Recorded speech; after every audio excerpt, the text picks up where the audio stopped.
There are few topics that make people more uncomfortable than death. The moment it's mentioned, people become hesitant, quiet, reflective, and understandably so.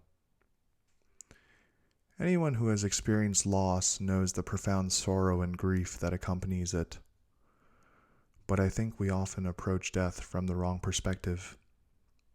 We treat it as something to fear, something to avoid thinking about, something distant, when perhaps we should think about it differently, not as a reminder of what we will lose, but as a reminder of what we still have. Because the reality is simple. One day, all of this ends. One day, you will have your last conversation with your parents. One day, you'll hug a friend for the final time. One day, you'll experience your last sunrise, your last meal, your last laugh, your last ordinary Tuesday. And perhaps that sounds sad, but I think it's beautiful, because it is the finite nature of life that gives it value. If nothing ended, nothing would matter. If everything lasted forever, we would never appreciate any of it. And maybe that's why death isn't the enemy of life. Maybe it's the thing that gives life meaning. There's a Chinese saying that our parents are our ultimate barrier to the concept of death because they stand between us and it.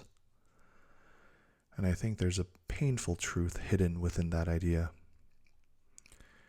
As long as our parents are here, a part of us still feels protected, still guided, still someone's child. But one day, they themselves must face the reality that awaits all of us. And although we may still be here, they will not.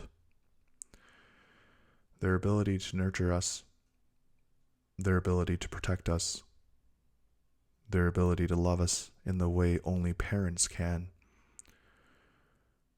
will eventually come to an end. And perhaps that's why contemplating death isn't meant to create fear. It's meant to create gratitude. Because once you truly understand that time is limited, the small things begin to matter less. Old arguments matter less. Pride matters less. Being right matters less. And being present matters more. I often think about what an 80-year-old version of myself would regret. And I don't think it would be a lack of money, or possessions, or status. I think it would be the needless conflicts that arose from emotions in the moment. Because emotions are one of humanity's greatest gifts. Without them, there is no love, no friendship, no compassion, no joy. But emotions can also cloud our judgment. They can cause us to say things we don't mean, do things we regret, damage relationships that mattered. And perhaps wisdom isn't the suppression of emotion.